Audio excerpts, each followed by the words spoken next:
Olá pessoal, vamos para mais uma aula de Direito das Obrigações e hoje a gente vai falar sobre a transmissão das obrigações. A gente falou sobre os elementos da relação jurídica obrigacional e nós vimos que o elemento subjetivo, que são os sujeitos que compõem essa obrigação, contam com uma característica chamada de mutabilidade, ou seja, a possibilidade de alteração dos sujeitos que compõem o polo ativo ou passivo dessa obrigação. E essa alteração não necessariamente provoca a extinção da obrigação. Então, vocês lembram lá no nosso esquema que os sujeitos estão ligados aos seus respectivos objetos através do elemento vínculo jurídico. E pode que essa relação jurídica obrigacional nascida de uma determinada fonte se mantenha viva, portanto, não seja extinta, e ainda assim haja a substituição do credor ou do devedor, ou, se for parcial essa transmissão, o acréscimo de um novo credor ou de um novo devedor, sem que haja a extinção dessa obrigação. Nós vamos falar, portanto, da possibilidade da modificação do sujeito, portanto, do CPF, do CNPJ, do sujeito que compõe o polo ativo ou o polo passivo da obrigação através de um ato inter vivos. Quando nós falamos sobre a mutabilidade subjetiva, nós vimos que isso pode acontecer por um ato inter vivos, que é essa possibilidade de circulação do crédito, ou por ato causa-mortes, né, que nós vimos se dá em razão dessa possibilidade de que o crédito faça parte do espólio, ou mesmo que o débito componha esse espólio sempre que haja patrimônio suficiente para saldá-lo. Agora, nós vamos falar sobre a possibilidade de alteração do sujeito credor ou do sujeito devedor, não em razão do seu falecimento, mas em razão de um negócio jurídico paralelo a essa obrigação originária, que serve para alterar o credor ou o devedor. A gente começa falando sobre a cessão de crédito, que é a possibilidade de alterar o sujeito que compõe o polo ativo da obrigação, sem que isso implique na extinção da obrigação. Então, agora que nós estamos estudando a obrigação a partir de uma perspectiva dinâmica, portanto que a analisa como um encadeamento de atos, e não mais só na sua perspectiva estática, que observa a obrigação a partir unicamente de seus elementos, nós vemos a obrigação como uma linha do tempo, né, que tem início, meio e fim. Ela começa com a fonte da obrigação, né, e termina com o pagamento. Na fonte da obrigação, isso nós já estudamos lá, né, as fontes normativas, as fontes fáticas, nós vamos encontrar quem são os sujeitos e a condição de credor ou devedor a partir da leitura da fonte se dá pela análise do elemento vínculo jurídico, e a prestação a qual esse sujeito é devedor ou credor é o elemento objetivo, que constitui, portanto, a conduta a qual esse sujeito devedor deve realizar para satisfazer os interesses do credor e atingir, portanto, o pagamento, que é a extinção dessa obrigação. Ocorre que, em paralelo a essa obrigação principal, pode ocorrer uma outra relação jurídica obrigacional, cuja fonte é um outro negócio jurídico paralelo, cujo propósito é alterar o sujeito que compõe o polo ativo da obrigação originária. Então, se nessa fonte originária o S1 é devedor do objeto A, o S2 é devedor do objeto B, e, portanto, o S1 é credor do B e o S2 é credor do A, agora, nessa outra obrigação paralela, cuja fonte é um negócio jurídico chamado de cessão de crédito, nós temos um terceiro que passa a compor o polo ativo da obrigação originária na condição de credor, se essa seção for total, substituindo o S1 da obrigação originária em se tratando da prestação B, onde ele é o credor. Portanto, eu estou observando aqui a prestação B. Na prestação B, o S2 é o devedor. O S1 é o credor.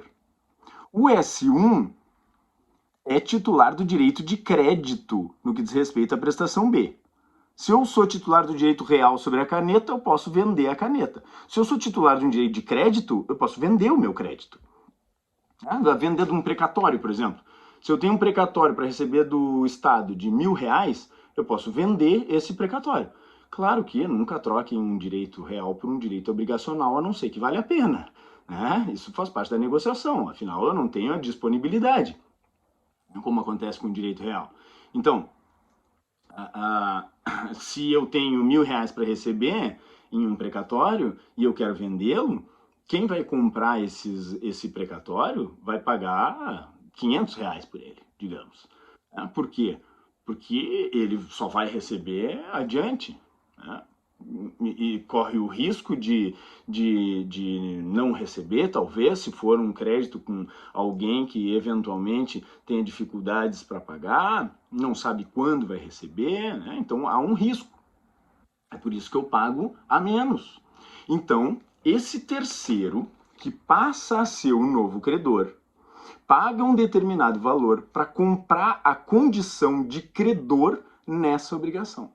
Logo, essa fonte aqui é um contrato firmado entre o terceiro e o credor da obrigação originária, com o propósito de que o credor da obrigação originária saia dessa obrigação e o terceiro passe, a partir do momento em que paga a obrigação correspondente à cessão de crédito, passe a ser o novo credor dessa obrigação originária. E aí o terceiro, e não mais o S1, é que pode exigir que o S2 pague a obrigação. Nessa obrigação de cessão de crédito, a obrigação originária permanece a mesma. A data de pagamento é a mesma, o devedor continua sendo o mesmo, o juro em caso de inadimplemento é o mesmo.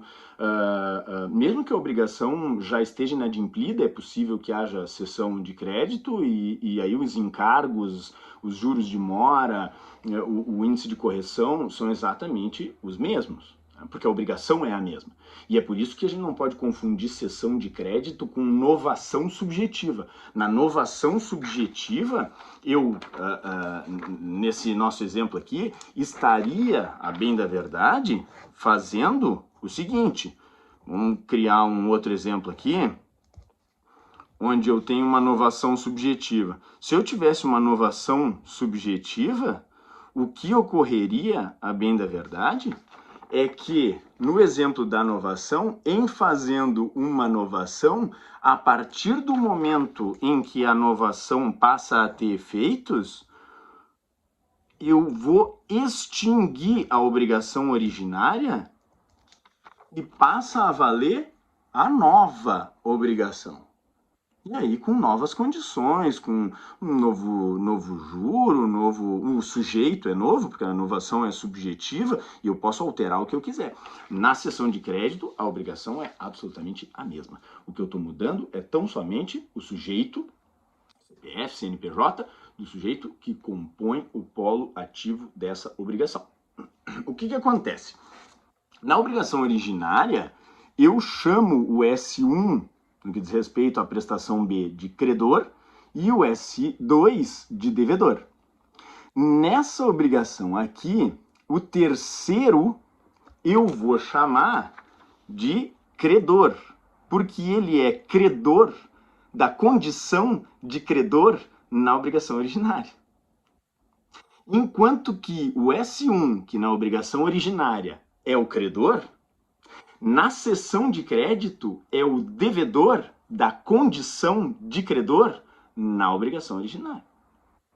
Enquanto que o devedor da obrigação originária não é nada na cessão de crédito, porque ele simplesmente continua devendo para quem o credor originário disser que ele tem que pagar, ou a ele próprio, ou a quem ele vendeu, doou, permutou o seu crédito. Porque o titular do direito de crédito é que tem o direito de dispor sobre esse crédito. Para não confundir, senão eu digo o devedor. Devedor de qual das duas obrigações? Né? Para não confundir, há uma nomenclatura própria no que diz respeito a essa obrigação paralela, cujo propósito é alterar o sujeito que compõe o polo ativo da obrigação originária. Essa nomenclatura específica deve ser aplicada tão somente a essa obrigação paralela, e na obrigação originária permanece a nomenclatura credor-devedor. Qual é essa nomenclatura aplicada unicamente à cessão de crédito? Pois bem, aquele que é chamado de credor na obrigação originária é chamado na cessão de crédito de cedente. O nome já sugere, né? Porque é ele quem está cedendo o seu crédito. Na cessão total, no momento em que o cedente cede o crédito, ele deixa de ser credor na cessão originária. Na cessão parcial, ele passa a ter um crédito reduzido, porque o outro passa a ser credor junto com ele. Portanto, o credor originário é, na cessão de crédito, chamado de cedente. Cedente. O terceiro, que é o novo credor, ou seja, o adquirente do crédito, né, ou quem recebeu esse crédito por doação, por aquisição, é chamado na cessão de crédito, que é o credor da condição de credor na obrigação originária, é chamado na cessão de crédito de cessionário. Cessionário. Enquanto que o devedor da obrigação originária, que não muda, né, que permanece o mesmo, na cessão de crédito, que vai ser mencionado, né, porque é ele que deve realizar o pagamento, é chamado de cedido. Cedido. Certo? Então, o credor originário é o cedente, o terceiro, que é o novo credor, é o cessionário, o devedor é o cedido. Esses três sujeitos compõem, portanto, essa nova obrigação que tem o propósito de alterar o polo ativo da relação jurídica obrigacional originária, cuja fonte pode ser qualquer daquelas fontes fáticas que nós vimos lá quando tratamos das fontes da relação jurídica obrigacional, não necessariamente um contrato, né? Pode que a fonte fática da relação originária seja também um contrato e a cessão de crédito que é também um contrato, mas pode também que seja qualquer outra fonte. A cessão de crédito é que necessariamente vai ser um contrato, porque ela é um negócio jurídico bilateral, capaz de manter esse vínculo jurídico na obrigação originária. Uma questão bem importante que deve ser ressaltada aqui está lá no artigo 290, que diz o seguinte: a cessão do crédito não tem eficácia em relação ao devedor, senão quando a este notificada. Mas por notificado se tem o devedor que, em escrito público ou particular, se declarou ciente da cessão feita. Aqui há uma questão que deve ser observada. A anuência do devedor não é requisito de validade.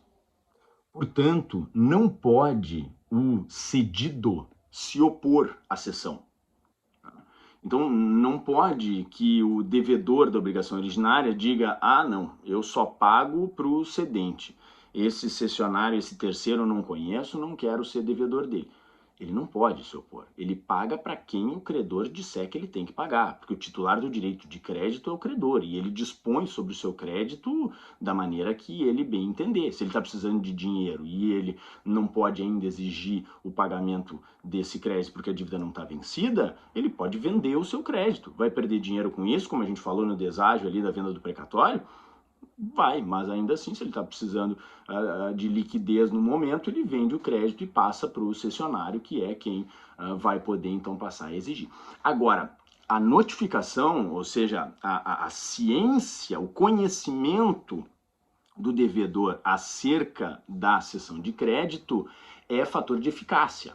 Logo, se o devedor ainda não foi notificado dessa cessão e realiza o pagamento para o cedente, ele paga bem, paga certo, mesmo que já tenha sido realizada a cessão. Se já houve a assinatura do contrato de cessão entre cedente e cessionário, mas não houve a notificação, o cedente está obrigado a repassar ao cessionário os valores que recebeu. Então, perdeu dinheiro, porque vendeu a 500 reais e vai ser obrigado a passar os R$ 1.000. Agora, o devedor pagou certo. Agora, no momento em que ele é notificado de que deve pagar para esse cessionário, se ele pagar para o cedente, ele pagou mal, porque pagou para o antigo credor e o devedor já sabia que havia um novo credor. E aí vai ter que pagar para o novo credor e depois entrar com uma ação em reverso, né, para buscar a repetição do indébito para aquele que pagou indevidamente. Né? Lembra quando a gente falou lá do pagamento indevido, né? Não é que quem paga mal paga 2 vezes, porque paga pela segunda vez bem, mas, claro, tem o direito de reaver os valores que pagou mal, pedindo a repetição de indébito em razão do pagamento que realizou ao cedente, que agora não é mais o efetivo credor, uma vez que vendeu, doou o seu crédito ao cessionário. A partir do momento que ele é notificado, então, aí ele passa então a ter que pagar ao cessionário. E não há limites para isso. O cessionário pode ser cedente de um novo cessionário e de um novo cessionário, e esses valores vão sendo repassados, esse crédito vai sendo repassado e o devedor vai sendo notificado. Pode que o devedor já foi notificado tantas vezes que ele já não sabe para quem ele paga. E aí, para isso, existe a ação de consignação em pagamento. E ele paga para o juiz, deposita em juízo e diz: olha, seu juiz, já não sei mais quem é o meu credor. Já mudou tantas vezes que eu deposito para o senhor cite todos aqueles que se dizem credores e ao final dessa demanda, aquele que for declarado vencedor vai ser quem vai levantar os valores que estão depositados em juízo para que eu não sofra os efeitos da mora. Então, como o valor já está depositado, o devedor deixa de ser devedor. Então, para que ele não deixe de pagar. Mas, de regra, ele paga para quem, por último, o notificou, porque o último cessionário portanto, aquele que é o atual credor. Outra questão muito importante diz respeito à responsabilidade do cedente. O que acontece? De regra, a responsabilidade pela existência do crédito sempre vai haver quando a cessão for onerosa. Se ela for gratuita, essa responsabilidade só existe se for de má fé. Então, se o vozinho foi lá e doou para o netinho um precatório, disse: vou te doar de aniversário aqui um precatório que eu tenho, e ele dá, doação, né? Presente de aniversário, sem qualquer fator oneroso. E aí o netinho vai lá para buscar o valor desse precatório e descobre que esse precatório já foi pago há muitos anos. Então não existe mais esse precatório. Como o vozinho estava de boa fé, ele que se enganou e achou que esse valor ainda existia, não há uma responsabilização porque foi uma cessão gratuita. Agora, se há uma venda desse valor e o sujeito descobre que esse crédito não existe mais, porque esse valor já foi pago, ele pode se voltar contra o cedente, porque o cessionário comprou um crédito que não existia. Agora, a responsabilidade quanto à solvência do cedido é diferente. Porque uma coisa é eu, enquanto cessionário, que comprei um crédito, quando vou buscar junto ao cedido esse crédito, descobrir que o crédito não existe. Aí eu posso me voltar contra o cedente que me vendeu esse crédito. Outra coisa é eu, cessionário que comprei o crédito, chegar para o cedido, que é o devedor, dizer para ele me pagar e ele dizer fali. De fato esse crédito existe, mas eu não tenho dinheiro para pagar. Eu posso me voltar contra o cedente e dizer que me vendeu um crédito com um cara que não tem dinheiro para me pagar? De regra, não. E é por isso que quando eu realizo uma cessão de crédito, eu acabo comprando o risco também. E é por isso que eu preciso fazer uma avaliação da capacidade de pagamento desse devedor quando eu compro um crédito. Tá? Ou eu devo acrescentar uma cláusula chamada cláusula pro solvendo, onde eu me asseguro da responsabilidade do cedente em caso de insolvência do cedido. E isso vai ter implicação no preço, né? Porque o cedente, quando vende o crédito e mais o risco de insolvência do devedor, vende a um valor mais baixo. Se ele está vendendo o crédito e ainda está ficando atrelado àquela dívida, no sentido de que se o devedor não tiver dinheiro suficiente para pagar, pode o cessionário se voltar contra ele, ele vai vender o crédito a um valor mais alto, porque o cessionário não está comprando o risco de que esse devedor venha a estar falido. Né? Então, basicamente, a questão é a seguinte: a regra geral é a de que a cessão de crédito, em não havendo previsão, em não havendo alguma cláusula, é pró-soluto. Pró-soluto. Portanto, a regra geral, é que ela é pró-soluto. Pró-soluto. O que significa isso? Pró-soluto significa que o cedente não se responsabiliza pela solvência do cedido. Não se responsabiliza pela solvência do cedido. Agora, se eu tenho receio de que aquele devedor vá ter recursos para me pagar essa dívida e eu estou comprando esse crédito, mas eu quero a certeza de que se o sujeito não tiver dinheiro para me pagar, eu quero poder me voltar contra o antigo credor que me vendeu esse crédito. Eu acrescento uma cláusula nessa cessão de crédito, nesse instrumento de cessão de crédito, no contrato, chamada de cláusula pro solvendo. E essa é a exceção. Por isso eu preciso acrescentar uma cláusula. Cláusula pro solvendo. Cláusula pro solvendo. Muita atenção, então, aos advogados aí que acreditam que eventualmente haja algum risco, né? Acrescentem a cláusula pro solvendo para que não haja nenhum tipo de risco de comprar um crédito e não ter como executá-lo. Porque se um devedor não tem recurso, se ele tem mais dívida do que patrimônio, não há o que fazer. Não há o que fazer, não há como escravizar o devedor. Então, se ele não tem mais patrimônio, eu posso ter uma sentença condenando ele, eu posso ter um título executivo que eu fico aguardando que ele tenha recurso para pagar. Enquanto isso não acontecer, eu não tenho como cobrá-lo. Né? Ou uma empresa falida, eu vou habilitar o meu crédito no processo de falência e não há muito o que possa ser feito. Então é importante aí, se há um risco muito alto, acrescentar essa cláusula pro solvendo, sabendo, claro, que isso vai implicar em alteração no preço, porque é fator de negociação, né? O risco é também fator de negociação.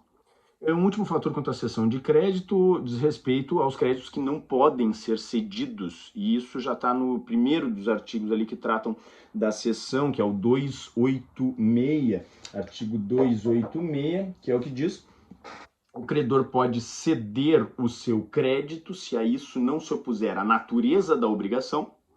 Então, por exemplo, um crédito de alimentos. Não posso, o alimentando recebe pensão do seu pai. Aí ele quer comprar um carro. Ele diz: olha, eu não tenho renda, mas meu pai deposita todo mês o valor X. Então eu vou pagar a prestação do financiamento do carro com esse meu crédito. Eu faço uma cessão de crédito para revenda de carros. E se ele não pagar, vocês podem inclusive pedir a prisão dele, né? Faz sentido nenhum. Evidente que a natureza do crédito é de caráter alimentar e em razão disso, tão somente o alimentando pode cobrar. A lei, que é o que acontece, por exemplo, lá no artigo 298, que trata dos créditos penhorados.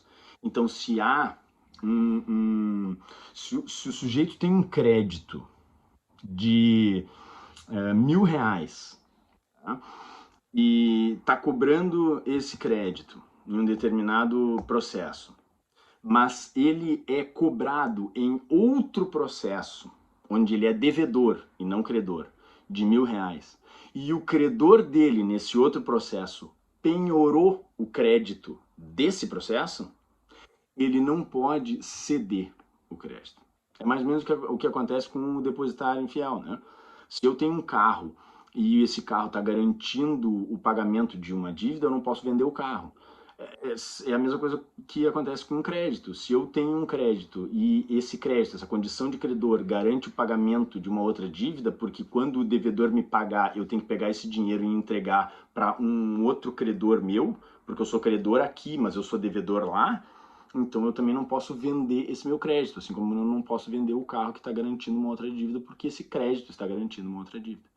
Então essa seria a hipótese da lei. Ou a convenção com o devedor. A cláusula proibitiva da cessão não poderá ser oposta ao cessionário de boa-fé se não constar do instrumento da obrigação, que é a hipótese de prever no próprio contrato que deu ensejo à obrigação originária. Ou seja, aqui, ó, se essa fonte foi um contrato, eu coloco nessa obrigação originária uma cláusula dizendo o crédito decorrente desta obrigação não pode ser cedido. Isso acontece caso o devedor diga: olha, eu quero ficar devendo só para ti, mas eu não quero que tu repasse esse crédito para alguém, porque eu não quero ficar devendo para outra pessoa. Claro que esse credor perde o direito de dispor sobre esse crédito. Se por acaso ele precisar de dinheiro e não puder ainda cobrar porque não está vencida a obrigação, ele não vai poder vender o seu crédito, ele perde. E isso vai ser fator de negociação também. Então o que ele vai fazer? Ele vai subir o preço. Se ele vai perder um direito, bom, então paga mais caro por isso. Se o devedor quer ter o direito de só dever para uma pessoa e que essa pessoa não mude, ele vai ter que pagar por isso. Tá? Então o valor vai ficar mais elevado. Né? Basicamente, sobre cessão de crédito, que é a alteração do polo ativo, esses são os aspectos mais importantes. Ainda em transmissão das obrigações, lembra que direito das obrigações, primeiro a gente olha um lado, depois a gente olha o outro lado, é espelhado sempre, né? Vamos passar agora para a alteração no polo passivo. A alteração no polo passivo é a substituição do devedor, se for total. Se for parcial, acrescenta mais um devedor, né? Que passa a ser então o novo devedor. Aqui a gente tem então a alteração do polo passivo. Essa é a chamada cessão de débito.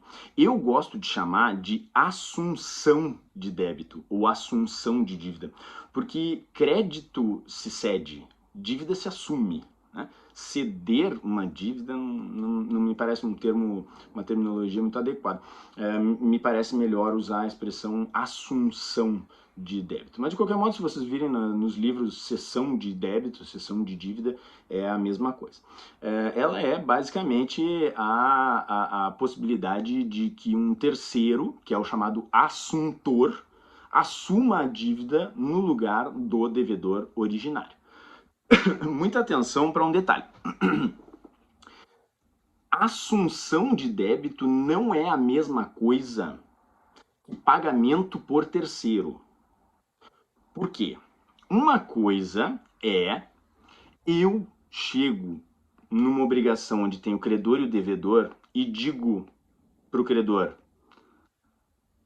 essa dívida do devedor, deixa que eu pago. Tá aqui os R$1.000 que o devedor devia para ti, credor. Tá pago. Essa obrigação está sendo extinta através de um pagamento que um terceiro, eu, que não faz parte da obrigação, está realizando. Isso é pagamento por terceiro. Eu não sou devedor e nunca fui devedor. Simplesmente estou realizando o pagamento em nome de um terceiro. Isso não é assunção. Assunção de dívida é quando eu, nesse mesmo exemplo, chego para o credor e digo: a dívida do devedor de R$1.000, deixa comigo, deixa que eu pago. Semana que vem eu trago aí os R$1.000 dele. Ou seja, eu não paguei a dívida, ela não foi extinta, ela permanece, só que agora a pessoa que é chamada de devedor não é mais ele, sou eu. E aí quem vai realizar o pagamento não é um terceiro que nunca foi devedor, é o devedor. Só que mudou quem é a pessoa do devedor, que agora passa a ser eu. Então, são coisas diferentes, né? São coisas diferentes. A regra geral é a liberação do devedor primitivo. Mas, claro, se houver uma assunção parcial, então eu digo, não, deixa que metade da dívida eu pago, ele paga a outra metade. Essa assunção é parcial e, portanto, não libera ele, porque ele permanece com uma parcela dessa dívida e eu passo, então, a integrar essa obrigação. E aí o devedor primitivo continua obrigado com o assuntor, que passa então a ser um co-devedor, né? Então também será devedor nessa obrigação. Uma questão bem importante aqui. Como esse novo devedor pode não ter os mesmos recursos financeiros para servir de garantia, lembra daquela garantia que nós falamos do elemento extrínseco da obrigação, que é o que dá suporte para a execução posterior, né, que é o patrimônio do devedor, tão forte quanto o devedor originário, é necessário que o credor concorde. Porque pode ser que o devedor originário seja o João de Orleans e Bragança, cheio de dinheiro. E aí eu, né, o André das Couve, que não tem R$1 no bolso, chego dizendo, deixa que eu pago a dívida dele. E aí o credor diz, nada disso, eu quero continuar com ele sendo o meu devedor, porque se eu precisar entrar com uma ação de execução, tem bens a penhorar. Essa garantia é algo tão forte, algo tão resguardado, né? Um direito tão resguardado ao credor, que o artigo 299, no seu parágrafo único, vai inclusive dizer que o credor tem não só que concordar, como ele tem que concordar expressamente. Então vamos ao 299. É facultado a terceiro assumir a obrigação do devedor com o consentimento expresso do credor, ficando exonerado o devedor primitivo, salvo se aquele, ao tempo da assunção, era insolvente ou o credor o ignorava. Qualquer das partes pode assinar o prazo ao credor para que consinta na assunção da dívida, interpretando-se o seu silêncio como recusa. Então, se eu mando um e-mail para o credor e digo, olha, eu é que passo agora a ser devedor, responda em 3 dias ou entenderemos como consentimento tácito, se ele não responder, ele não consentiu. Ele tem que dizer expressamente, ok, concordo que passe a ser o novo devedor desta obrigação. Se ele não disser isso expressamente, Ele não consentiu. Que é uma exceção, né? Porque o 111 vai dizer que o silêncio se interpreta como um aceite tácito, né? Quem cala consente. Essa é uma regra do direito a princípio, mas não nesse caso, porque aqui o credor tem muito a perder. Então, nesse caso, é necessário o aceite expresso. E no que diz respeito, ali a gente viu o caput do 299, no que diz respeito à solvência, é algo que se deve observar. Se esse assuntor era insolvente ao tempo da assunção, então o sujeito que apareceu dizendo que ia pagar a obrigação já estava falido e o credor não sabia, ele pode se voltar contra o devedor originário e trazer ele de volta para essa obrigação, né? Se ele não sabia. Então há algumas previsões aí para resguardar os interesses desse credor originário e o consentimento expresso é um deles, né? É importante. Outra questão importante aqui diz respeito à concordância do devedor. Lembram que lá na seção de crédito diz que não precisava da concordância do devedor para que houvesse a transmissão do crédito. Aqui, na assunção de débito, mais uma vez isso ocorre. Então o devedor não manda nada. De novo, né? Também o devedor pode não participar dessa assunção de dívida. Então é dispensada a sua anuência. Pode ser que ele se oponha e mesmo assim ocorra. Porque pode ser o inverso, né? Pode ser que o devedor seja um sujeito sem recursos, alguém com muito dinheiro se dispõe a ser o novo devedor, o credor diz, ótimo, quero, e aí vem o devedor e diz, não, minhas dívidas pago eu, e aí o credor é que sai prejudicado. Então, para proteger os interesses do credor, a legislação dispensa que esse credor, que esse devedor concorde com essa assunção, né? Às vezes, falando de assunção, a gente fica com a impressão, isso não acontece, né? Quem é que vai pagar minhas dívidas? Eu também queria que alguém viesse pagar minhas dívidas. Alguém ia pagar os meus boletos, né? Ninguém quer. Mas não é isso. Isso é muito comum, porque é a título oneroso. Vou dar um exemplo. Eu compro uma moto financiada, 10 mil reais a moto. Eu tenho que pagar R$ 1.000 por mês. Aí, no primeiro mês, paguei R$ 1.000 por ela. Faltam 9 prestações de R$ 1.000. Só que eu vejo que eu não sei andar direito, tenho que pagar a gasolina, tenho que pagar o estacionamento, enfim, achei que não vale a pena ter a moto. Então eu quero vender essa moto. Eu tenho que achar alguém que compre a moto com uma dívida de R$ 9.000. Como eu comprei a moto por R$ 10.000 e ela já é usada, o que eu vou fazer é achar alguém que assuma as 9 prestações pendentes. Eu perdi 1.000 pila para andar um mês com a moto. Fiz um mau negócio. Se alguém quiser pagar os outros 9, ele assume a dívida e fica com a moto. Então, a assunção de débito é um negócio, é parte de uma compra e venda, por exemplo, né?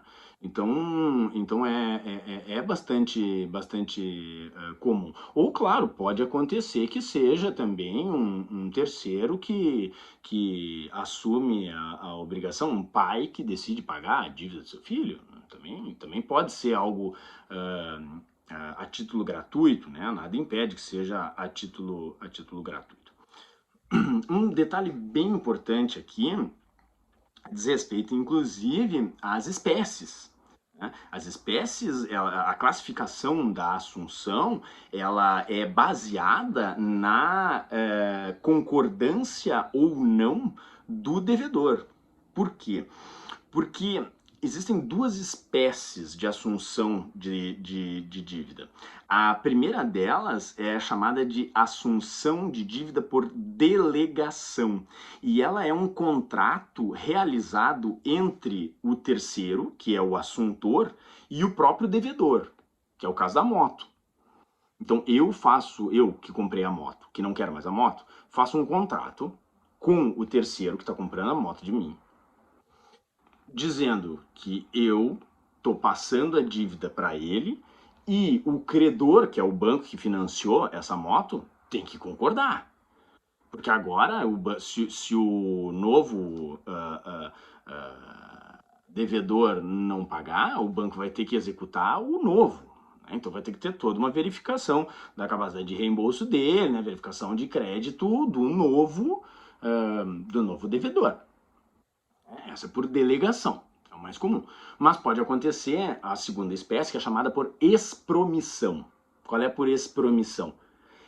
A por expromissão é um contrato envolvendo o terceiro, que é o assuntor, e o próprio credor, sem a participação do devedor. É independente do assentimento do devedor.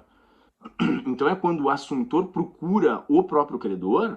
Esse é o pai do devedor que vai lá no credor e diz, olha, vim aqui pagar a dívida do meu filho, né? Não tenho agora o dinheiro, mas eu quero ficar na condição de devedor, porque ele...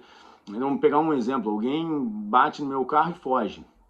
Aí eu saio atrás dele, vejo ele entrar numa garagem, toca a campainha, abre a porta um senhor, eu digo, olha, o carro bateu no meu, eu vi que o carro entrou aqui, aí ele diz, meu filho é um problema, já fez isso outras vezes, ele o guri é impossível, eu sei como é, então vamos fazer o seguinte, deixa que eu fico como devedor, tá? Te dou meus dados aqui, o senhor faz os 3 orçamentos, me traz aqui quanto é o valor, responsabilidade civil é a fonte dessa obrigação, o montante da prestação vai ser calculado com base na extensão do dano, princípio do prejuízo, o senhor me traz qual é o valor e eu vou pagar. Então ele assumiu a dívida, cujo devedor é o causador do dano, que é o seu filho, e por expromissão. Por quê? Porque não vai agora o guri vir de lá dizendo, não, minhas dívidas pago eu. Cala a boca, piá. Agora quem vai pagar é o assuntor, que é o pai que resolveu consertar a bobagem que ele fez lá, porque a assunção é por expromissão, independente então do consentimento de quem efetivamente causou o dano. Nesse meu exemplo, o guri que saiu fugido, né? Nessa obrigação causada em razão de ato ilícito. Último ponto aqui, para encerrar a assunção, diz respeito às garantias. Essa é uma questão muito importante. Atenção, advogados de credores, né? Porque advogar para devedor, às vezes, é mais fácil, né? Advogar para credor, a gente tem que estar muito atento, porque sempre há o risco de perder algum direito, né? Ou alguma garantia. E na assunção isso pode acontecer. Por quê? Porque na assunção, assim como na cessão, não há a modificação da obrigação, ela é a mesma. Exatamente a mesma, mesmo juro, mesma correção. A obrigação é exatamente a mesma. O prazo de vencimento, tudo. Entretanto, há uma única questão que não se mantém, que são as garantias prestadas por terceiro. O que acontece aqui? Se eu comprei a moto em 10 prestações, usei ela um mês e não quero mais, quero repassar para um terceiro. Quando eu fiz o financiamento, o banco, para ter a certeza de que eu teria recursos para pagar essas 9 parcelas aí remanescentes, exigiu que eu apresentasse um fiador. Aí eu fui lá e trouxe o meu irmão. Tem que ser irmão para ser fiador, né? O meu irmão disse, se ele não tiver dinheiro para pagar, eu é quem vou pagar. Então ele tem o haftung, né? Tem a responsabilidade também, embora não tenha o débito porque ele não é devedor, mas ele também é responsável por pagar essa obrigação. O advogado do credor, que é o advogado da instituição financeira que está dando o crédito para ele, só deu o crédito porque tem essa garantia fidejussória lá. Então está assegurado que se o devedor não tiver dinheiro, o fiador vai ter.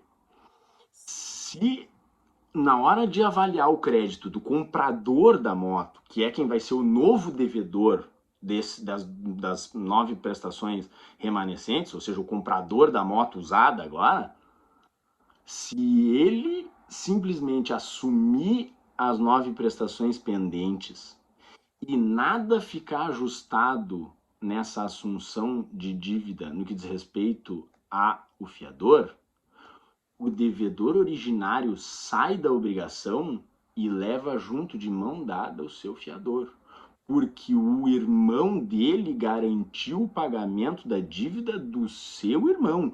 O novo devedor ele nunca viu na vida, ele não conhece, ele não está garantindo nada. Então o advogado do credor tem que estar atento, porque se ele não pedir que o fiador originário assine junto, ou que o comprador da moto usada, que vai ser o novo devedor, traga um outro fiador, traga o seu irmão, né, para assinar essa obrigação, ele vai ter perdido a garantia fidejussória. E aí a obrigação que antes tinha um fiador, agora não vai ter fiador mais, porque o advogado comeu mosca. Né? Deixou de cuidar esse aspecto da garantia, achou que não, fiador já tem, tá tudo certo. A obrigação mantém-se a mesma, então tá tudo certo, né? Eu lembro das aulas de obrigações lá, né? Na transmissão das obrigações permanece tudo igual. Aqui não, aqui é uma exceção. O fiador vai junto, embora, com o devedor originário. Então, muito cuidado, peçam para um novo fiador, ou que se o fiador originário assinar junto essa assunção, então ele se mantém na obrigação. Certo, gente? Obrigado. Até mais.